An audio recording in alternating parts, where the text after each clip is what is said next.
Okay, students, so today's now in this lecture we are going to discuss electric field due to a point charge. जैसे कि इसके पहले हम लोगों ने जो डिस्कस किया था उसमें मैंने आपको बतलाया था इलेक्ट्रिक फील्ड इंटेंसिटी के बारे में कि इलेक्ट्रिक फील्ड इंटेंसिटी क्या है, और आज हम लोग डिस्कस कर रहे हैं इसी में electric field due to a point charge. लेकिन थोड़ा सा हम लोग यहां पे समझ लें। जैसे आप लोगों ने देखा कि एक कोई पॉइंट चार्ज है और ये पॉइंट चार्ज आपने देखा O है, और इस तरीके से आपने देखा O पॉइंट पर एक कोई पॉइंट चार्ज प्लस Q रखा हुआ है। Now we have to find the electric field intensity at point P, distance R from the charge Q। इस तरीके से आपने देखा कि एक कोई प्लस Q चार्ज है और इससे R डिस्टेंस पर एक कोई पॉइंट P है जहां हमने इलेक्ट्रिक फील्ड इंटेंसिटी फाइंड करनी है। तो इसके लिए हम लोगों ने यहां पर एक कोई टेस्ट चार्ज Q नॉट ले लिया, और जब इस टेस्ट चार्ज Q नॉट को रखेंगे तो हम लोग बात कर लें फोर्स एक्टिंग यहां पे on the charge Q naught due to charge Q। इस Q चार्ज की वजह से इस Q नॉट पे जो लगने वाला फोर्स होगा, अगर हम लोग इसकी वैल्यू फाइंड करें तो आप देखेंगे इस तरीके से वेक्टर फॉर्म में F is equal to 1/4 pi epsilon naught, जैसे कि आपको पता है Q अपॉन R स्क्वायर, और चाहे तो इसको R कैप ऐसे लिख सकते हैं। अब यहां सॉरी Q1 Q2 तो Q naught upon R square into R cap हम लोग इसको लिख सकते हैं। यहां अगर हम लोग लिखते हैं from the definition of electric field intensity, electric field intensity की अगर हम लोग डेफिनेशन से यहां पे लिख दें from the definition of electric field intensity, तो आपको मालूम है vector E is equal to, आपको पिछले वीडियो मैंने बताया था F अपॉन Q नॉट, और F का जब वैल्यू हम लोग यहां पे रखेंगे that is 1/4 pi epsilon naught Q naught upon R square और इंटू R कैप, और अपॉन नीचे हम लोग यहां पे सॉरी Q नॉट रखेंगे, और जब ये Q नॉट से Q नॉट कैंसिल होगा तो आप देखेंगे किस तरीके से किसी पॉइंट चार्ज की वजह से इलेक्ट्रिक फील्ड इंटेंसिटी का फॉर्मूला आता है 1/4 pi epsilon naught Q upon R square और इंटू कितना R कैप। अगर इसी को हम वेक्टर फॉर्म में लिखना चाहें कि वेक्टर फॉर्म में क्या हो जाएगा, सॉरी इसका मैग्नीट्यूड वेक्टर फॉर्म में तो है ही, सॉरी ये अगर हम लिख दें इट्स मैग्नीट्यूड, यहां पे इसका मैग्नीट्यूड कितना होगा, तो मैग्नीट्यूड के टर्म्स में आप इसको ऐसे लिख सकते हैं E is equal to 1/4 pi epsilon naught Q upon R square. तो स्टूडेंट्स इस तरीके से हम लोगों ने किसी पॉइंट चार्ज की वजह से, जैसे आपने देखा कि ये कोई एक प्लस Q चार्ज है, इससे R डिस्टेंस पर यहां पर एक कोई चार्ज Q नॉट है जहां हम लोग पॉइंट P है जहां हम लोगों को इलेक्ट्रिक फील्ड इंटेंसिटी फाइंड करनी है। तो सबसे पहले हम लोगों ने क्या किया, एक कोई टेस्ट चार्ज Q नॉट रखा, और इस टेस्ट चार्ज पर इस प्लस Q की वजह से लगने वाले पहले फोर्स की वैल्यू को फाइंड आउट किया। देन फिर from the definition of electric field intensity हम लोगों को मालूम है vector E is equal to F upon Q naught, तो हम लोगों ने ये इलेक्ट्रिक फील्ड इंटेंसिटी का फाइनली निकाला। ओके, इसके बाद में हम लोग बात कर लेते हैं electric field intensity at a point due to a point charge in terms of the position vector.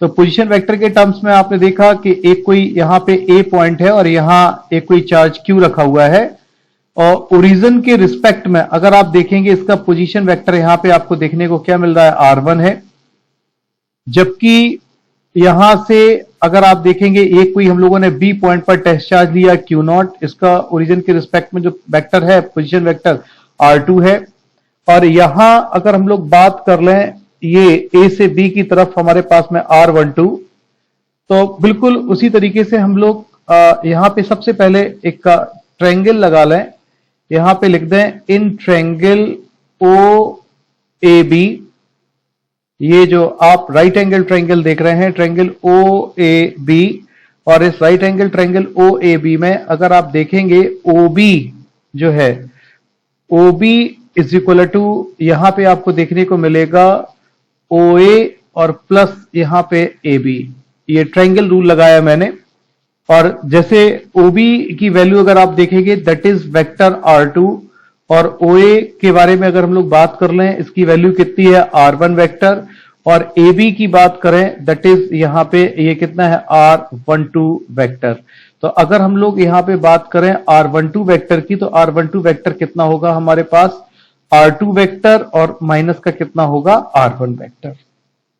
Okay students, तो इस तरीके से हम लोगों ने ये R12 की वैल्यू फाइंड करी। अगर हमने R21 की वैल्यू फाइंड करनी होती तो R21 आपको मैं जैसे कि पिछले कूलॉम्स लॉ वेक्टर फॉर्म में मैंने बताया था R21 इक्वल टू वहां पे R1 माइनस R2 आएगा। अब यहां पे हम लोग बात कर लेते हैं, जैसे हम लोग लिखते हैं force acting on the charge, यहां पे लिख देते हैं Q नॉट। इस Q नॉट पर इस Q की वजह से जो लगने वाला फोर्स होगा, जब हम लोग इसे वेक्टर फॉर्म में लिखेंगे that is F is equal to 1/4 pi epsilon naught Q naught upon magnitude of vector R12 का square into R12 cap. Okay बच्चों, और जैसे कि आपको बहुत अच्छे से मालूम है, अगर हम लोग देख लें कि R12 कैप है, अगर हम लोग इसे यूनिट वेक्टर को वेक्टर के फॉर्म में रिप्लेस करेंगे तो आपको पता है unit vector is equal to क्या होता है वेक्टर अपॉन उसका मैग्नीट्यूड। तो आप देखेंगे यहां पे vector F is equal to, अगर आप चाहें तो यहां पे इस तरीके से लिख सकते हैं vector F is equal to 1/4 pi epsilon naught और Q नॉट अपॉन, अगर इस R12 कैप को आप रिप्लेस करेंगे किससे R12 वेक्टर से, तो वेक्टर अपॉन अगर हम लोग उसका मैग्नीट्यूड देखेंगे तो R12 और ये कितना हो जाएगा क्यूब, क्योंकि स्क्वायर ऑलरेडी है एक और आ जाएगा। और जब हम लोग इसकी वैल्यू R12 की यहां पे पुट करेंगे तो आपको देखने को मिलेगा F इज इक्वल टू यहां पर 1/4 pi epsilon naught Q naught upon R12 की जगह यहां पे मैं लिख सकता हूं R2 vector minus R1 vector के मैग्नीट्यूड का क्यूब और इनटू यहां पे ऊपर R2 वेक्टर और माइनस के R1 वेक्टर। ओके, तो ये इस तरीके से हम लोग यहां पे इसकी वैल्यू को फाइंड कर सकते हैं। तो ये हम लोगों ने यहां पर electric field intensity at a point due to the point charges in terms of the position vector के टर्म्स में फाइंड किया। ये आप देख रहे हैं R1 और R2 वेक्टर के टर्म्स में फाइंड किया था, और वो due to a point charge के टर्म्स में था। ओके स्टूडेंट्स, तो इस तरीके से हम लोगों ने इलेक्ट्रिक फील्ड इंटेंसिटी को दोनों तरीके से देखा। आगे हम लोग एक क्वेश्चन की तरफ चलते हैं जिसमें उन्होंने क्या रखा है, assuming that the charge on an atom distribution uniformly in a sphere of radius 10, यहां पे कुछ एरर है, 10 टू दी पावर -10 मीटर होना चाहिए। ये इन्होंने क्या रखा है कि एक कोई स्फीयर है यहां पर assuming that the charge on an atom is a distribution uniformly in a sphere, एक स्फीयर की तरीके से किसी एटम पर चार्ज डिस्ट्रीब्यूटेड है और उसकी जो रेडियस दी गई है वो radius r is equal to दी गई है 10 to the power -10 metre. What will be the electric field, हम लोगों को इलेक्ट्रिक फील्ड इंटेंसिटी निकालनी है उसकी सरफेस पर of the gold atom, atom जो है वो गोल्ड है और उसका आपको पता है गोल्ड का Z जो है एटॉमिक नंबर कितना है 79 है। तो जैसे कि हम सबसे पहले जानते हैं Q is equal to NE होता है, तो यहां पर N की जगह हम लोग क्या रखेंगे 79 और इंटू E की जगह 1.6 इंटू 10 टू दी पावर -19। तो यहां पर अगर हम लोग इसका मल्टीप्लाई करेंगे इस तरीके से, अगर आप देख रहे हैं 79 का मल्टीप्लाई करते हैं अगर हम लोग 1.6 से, तो आपके पास में आएगा ये 126.4 इंटू 10 टू दी पावर -19, या 2 पॉइंट अगर हम आगे रिप्लेस करते हैं तो 1.26 into 10 to the power -19 coulomb. Okay बच्चों, अब यहां पे हम लोग यहाँ पे चार्ज फाइंड आउट करने के बाद में जानते हैं इलेक्ट्रिक फील्ड इंटेंसिटी उस एटम की सरफेस पे फाइंड करना है। तो E इज इक्वल टू आपको मालूम है उस एटम का रेडियस कितना दिया गया है 10 की पावर -10 मीटर, तो E is equal to 1/4 pi epsilon naught Q upon R square होता है। इसका वैल्यू जैसे कि आपको मालूम है कितना है 9 इंटू 10 टू दी पावर 9 और Q की जगह हम लोग रख रहे हैं 1.26 इंटू 10 टू दी पावर -19 और अपॉन R स्क्वायर, और R स्क्वायर का मतलब 10 की पावर -10 का स्क्वायर। तो ये 10 की पावर -10 कितना हो जाएगा माइनस के 20 और ऊपर जाएंगे तो प्लस के 20 और ये 29 में से 19 जाएंगे तो अपने पास में यहाँ पे पावर प्लस की अपने पास में 10 रह जानी है यहाँ पे। ये माइनस के 29 में से ये जाएगा तो पावर प्लस की 10 यहाँ पे इस तरीके से आपको देखने को मिल जाएंगी। और जब मल्टीप्लाई कराएंगे हम लोग इसका 1.26 से, तो यहाँ पे आपको देखने को मिलेगा 1.26 मल्टीप्लाइड बाई 9, तो यहाँ आपको देखने को मिलेगा 11.34। यहाँ अगर आप देखेंगे तो अगर एक पॉइंट आगे से करते हैं 1.13 इंटू 10 की पावर 11 यहाँ पे आना चाहिए। एक बार पावर चेक कर लेते हैं हम लोग। Power 10 to the power minus 10 है, minus 10 to the power minus 10 का स्क्वायर माइनस के 20 और 20 ऊपर जाएगा 29 में से अगर 19 जाएगा तो कितना बचेगा 10, और ये वैल्यू भी सही है। हाँ, ये थोड़ी सी हम लोगों ने यहाँ पे मिस्टेक करी है। अगर आप देखेंगे ये 126.4 है, तो अगर 2 पॉइंट आगे लेके जाएंगे तो ये 17 आएगा यहाँ पे, और जब ये 17 आएगा तो पावर में कुछ थोड़ा सा चेंज होगा। ये पावर यहाँ पे हम लोगों की अलग आएंगी। जब इस तरीके से हम लोग देखेंगे, ये माइनस की 17 जब पावर आ रही है तो ये 29, तो पावर 12 बचेगी। अब ये एग्जैक्ट हमारा आंसर यहाँ पे मैच करेगा। 1.13 इंटू 10 की पावर कितना 13 न्यूटन पर कूलम। ओके, तो स्टूडेंट्स यहाँ पे हम लोगों ने थोड़ा सा पावर का मिस्टेक किया था, आप उसको देखिएगा।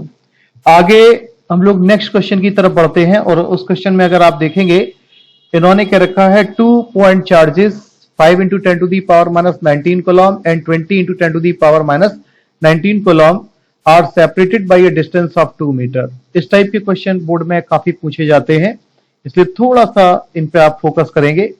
जैसे क्वेश्चन में इन्होंने क्या रखा है कि हमारे पास कोई 2 पॉइंट चार्जेस हैं।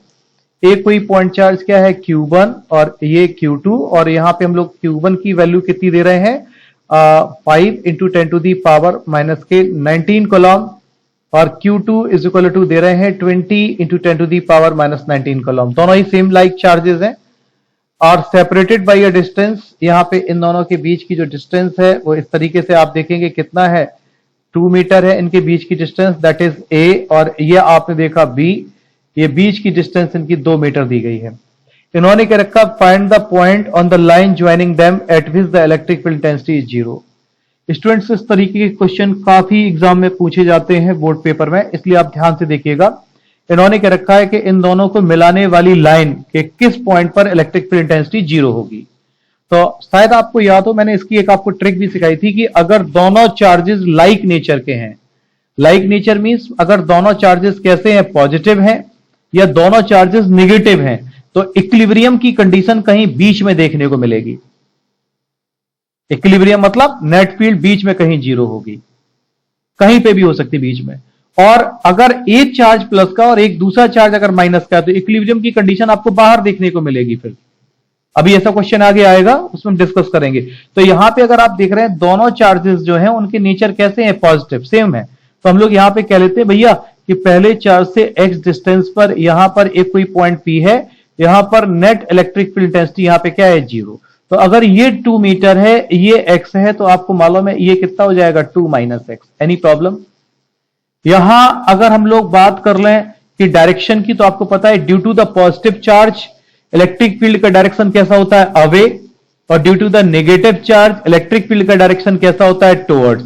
तो यहां पे आप देख रहे हैं कि जो Q1 है वो प्लस का 5 into 10 to the power minus 19 coulomb है, तो इस Q1 की वजह से पॉइंट P पर जो इलेक्ट्रिक फील्ड का डायरेक्शन होगा वो कैसा होगा, अवे, और Q2 की वजह से पॉइंट P पर जो डायरेक्शन होगा E2 का वो कैसे होगा, अवे। तो ये अगर आप देखेंगे ये E1 और ये E2 ऐसे ऑपोजिट डायरेक्शन में काम करेंगे। ओके बच्चों, तो अगर हम लोग बात कर लेते हैं इन इक्विलिब्रियम, यहां पे इन इक्विलिब्रियम की कंडीशन में, तो इक्विलिब्रियम की कंडीशन में आपको पता है E1 और E2 ऑपोजिट डायरेक्शन में, तो magnitude of vector E1 minus magnitude of vector E2 is equal to 0। क्यों?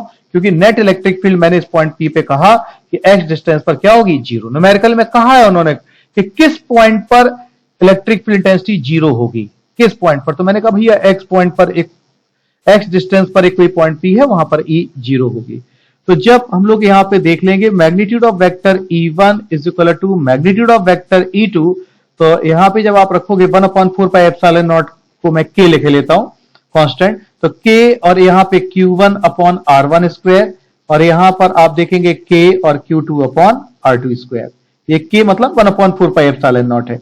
k से k आप देखेंगे कैंसिल हो जाएगा, तो आपको एक चीज देखने को मिलेगी Q1/Q2 is equal to R1 square square. Values put कर लेते हैं। Q1 का वैल्यू है, जैसे आपने देखा 5 × 10⁻⁻19 है। Q2 का वैल्यू कितना है 20 × 10⁻⁻ कितना है -19 है, और is equal to R1 square. R1 की जगह हम लोग क्या रखेंगे यहाँ पे x square, R2 square, R2 की जगह हम लोग क्या रखेंगे 2 - x का होल स्क्वायर। तो पावर से अगर आप देखेंगे पावर कैंसिल हो जाएंगी, और दोनों ये यहाँ पे अंडर रूट में, और ये 5 4 जा 20, और ये स्क्वायर इस तरफ कर दोगे तो ये अंडर रूट इस तरफ आ जाएगा 1/4, और ये अगर आप देखेंगे x अपॉन कितना हो जाएगा 2 - x, तो ये 1/2 is equal to x/2 - x। Cross multiply जब कराएंगे तो आपको देखने को मिलेगा 2 - x इज इक्वल टू कितना हो जाएगा 2x, या x उस तरफ ले जाएंगे तो 3x इज इक्वल टू 2, या x is equal to 2/3 metre. और किस चार्ज से ये भी लिखना पड़ेगा बोर्ड में, तो आप लिखेंगे फ्रॉम द चार्ज, यहां पे लिखेंगे Q1। तो इस तरीके से आपने देखा कि Q1 चार्ज से कितनी डिस्टेंस पर, 2/3 मीटर की डिस्टेंस पर अगर हम यहां कोई नेट फील्ड देखते हैं तो वो कितनी होगी, 0 होगी। Okay students, after completing this question हम लोग एक नेक्स्ट क्वेश्चन की तरफ चलते हैं। यहां पे देखिए एक इस तरीके से माइनस वाला साइन आ गया। यहां पे इन्होंने क्या रखा है कि 2 पॉइंट चार्जेस हैं। यहां पर मैंने जैसे कि आपको बताया था अपोजिट नेचर के, सपोज ये Q1 और Q2 वैल्यूज लिख लेते हैं। Q1 प्लस का 16 माइक्रो कूलम है, कूलम में चेंज करेंगे तो प्लस के 16 × 10⁻⁻6 कूलम। अगर Q2 की बात कर लें तो Q2 आपको पता है यहां पर कितना है -9 माइक्रो कूलम है, तो -9 × 10⁻⁻ कितना हो जाएगा -6 कूलम हो जाएगा।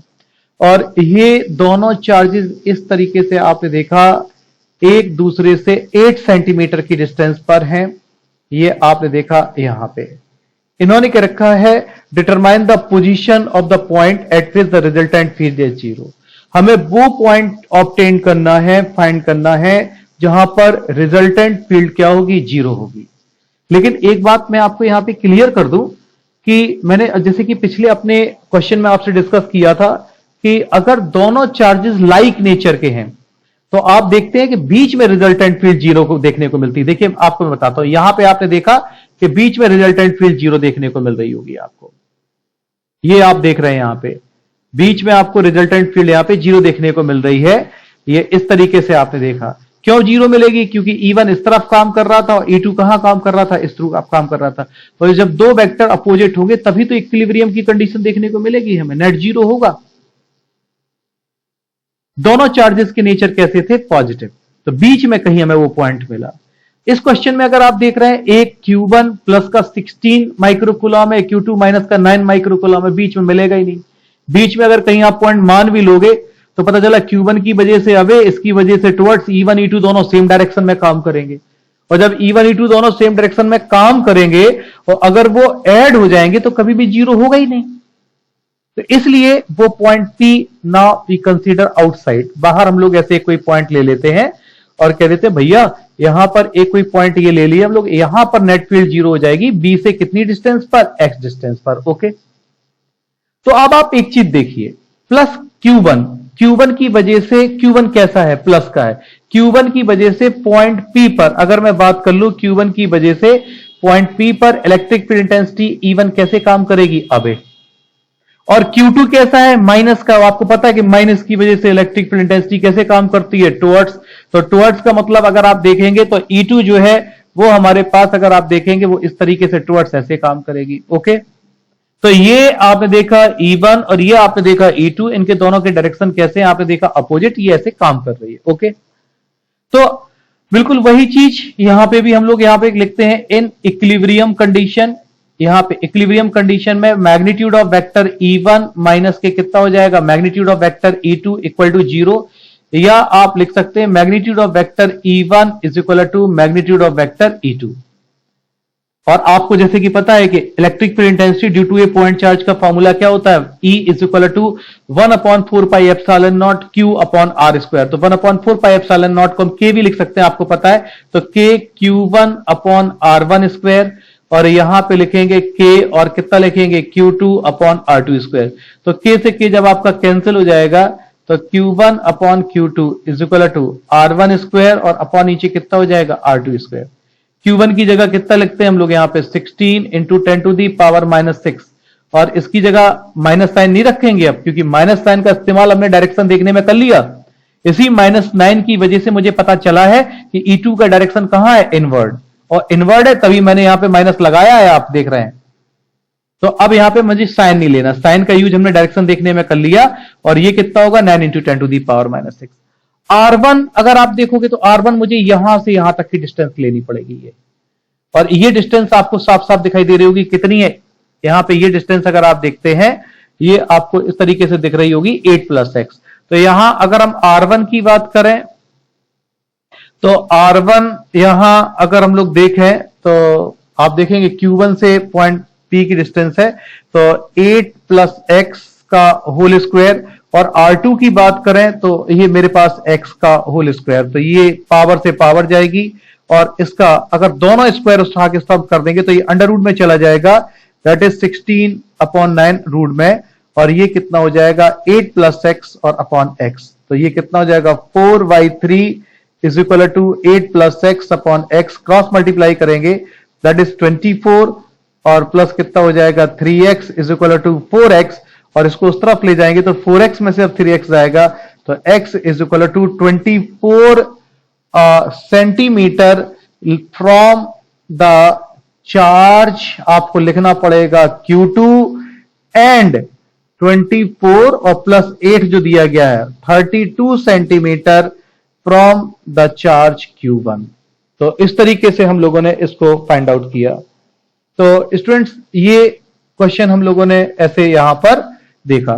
तो कैसे हमें ये डिसाइड करना है कि पॉइंट P दोनों चार्जेस के बीच में आएगा या आउटसाइड आएगा, इसके लिए मैंने आपको एक ट्रिक बताई थी कि अगर दोनों चार्जेस लाइक नेचर के हैं, like nature in the sense अगर दोनों चार्जेस पॉजिटिव हैं या दोनों चार्जेस नेगेटिव हैं, तो उस कंडीशन में आप देखेंगे इक्विलिब्रियम की कंडीशन बीच में कहीं मिलेगी। बीच का मतलब ये नहीं कि बीच में मिलेगी, बीच में कहीं पे मिलेगी। लेकिन अगर पता चला एक चार्ज पॉजिटिव और एक चार्ज नेगेटिव है तो ये चीज आपको आउटसाइड द फील्ड देखने को मिलेगी। Okay students, so after completing this question यहां पर हम वीडियो को रोकते हैं और अगले क्वेश्चंस के लिए आगे आप हमारे साथ बने रहें।